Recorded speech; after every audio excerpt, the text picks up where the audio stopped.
back to the Haney Biz Project with host Mark Haney.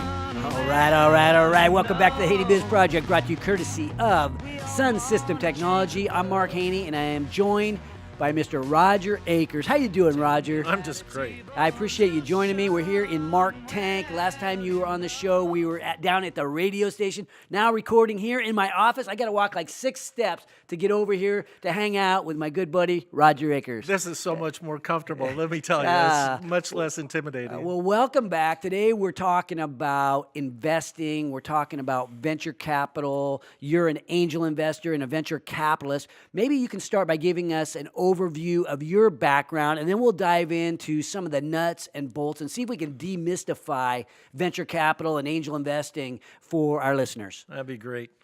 Well, as everybody that I know knows, I'm the luckiest guy in Sacramento, and probably the luckiest guy you've ever met.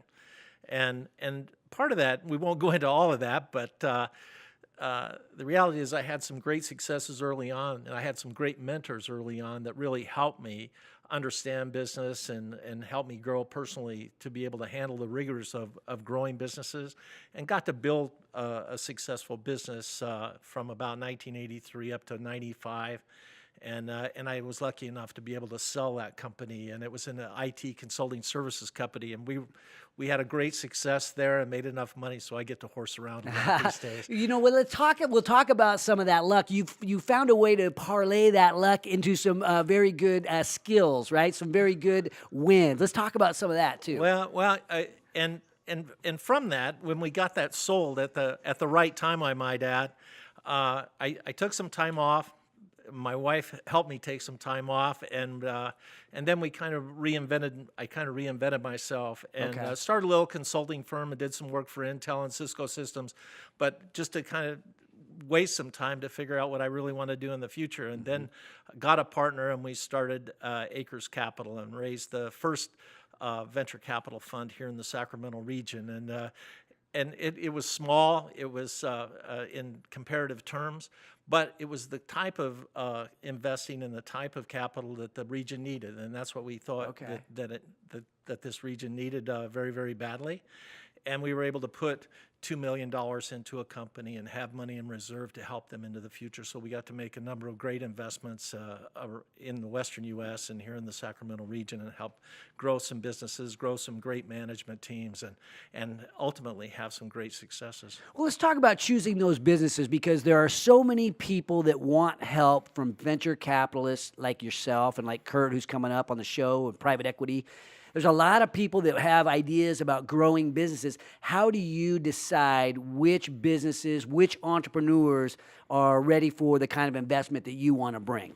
Well, you know, that's a great question. And you know, I've told this to a number of people over the years, but since 2000, we've seen about 13,000 business plans.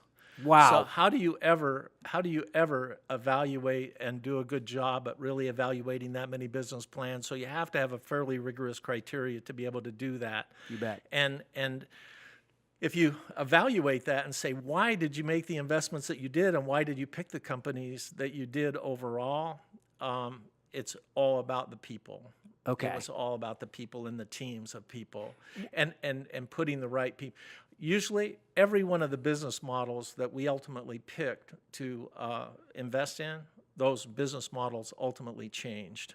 Yeah. You know, they really did. They didn't stay the same company as they had originally intended them to be. So you look for a management team or a leadership team that knows how they can adapt to the changes that are going to be inevitably faced on the ground, right? You need somebody who can make the adjustment, the game time decisions. They have to evolve. They have to be able to evolve on an ongoing basis and look and find where the opportunities are. They have to look at the complementary companies in their space and how to leverage those complementary companies. They need to look at the competition and take whatever information and data that they can from the competitors and really come back and apply that and figure out how to really differentiate themselves in the market. So that knowledge is important. How important is it to determine the chemistry between the leaders, especially in these early stage companies? How important is it that the founders have worked together in the past? Well, it's extremely important, and quite honestly, there's a lot of dumb luck involved in that, because a lot of partners ultimately want to kill each other before they're done. Either way, no matter when, even if they're brothers, they've known each other since they were kids. Even more. I To your can point. relate. But I'd have to say that you're looking for that great team and that symbiotic team that actually can agree that at least even through hard times they continue to have respect for the other members on their team and show real respect to other people on their teams, and evolve those teams as they need to. And it's a fascinating process. I would also, just as an adjunct to that, just remember when you're adding to those teams, it's a tricky thing, because people in the investment business help do that organizational development type work as they go along.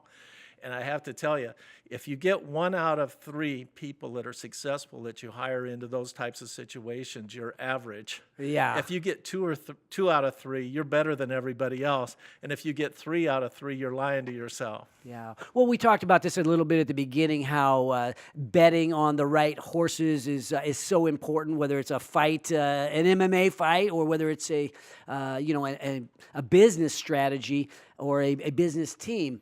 But thinking about it from the other side, right? If I'm an entrepreneur, if I have my business plan, my teams coming together, how do I decide what my company is worth? I know that Roger Akers cares about investing in a team that's going to give him the right return on his investment, right? A big return, a winning return.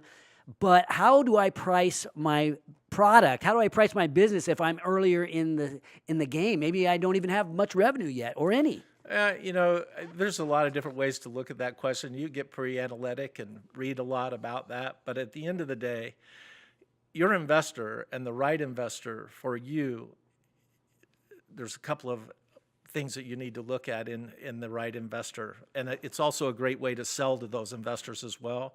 But you really have to identify whether that investor brings the right talent and the right connections and the right capabilities to you to help you grow your business and help you evolve your business on an ongoing basis. It's absolutely critical. And at the same time, you also have to have those investors that are willing to make the right deal for you. Okay.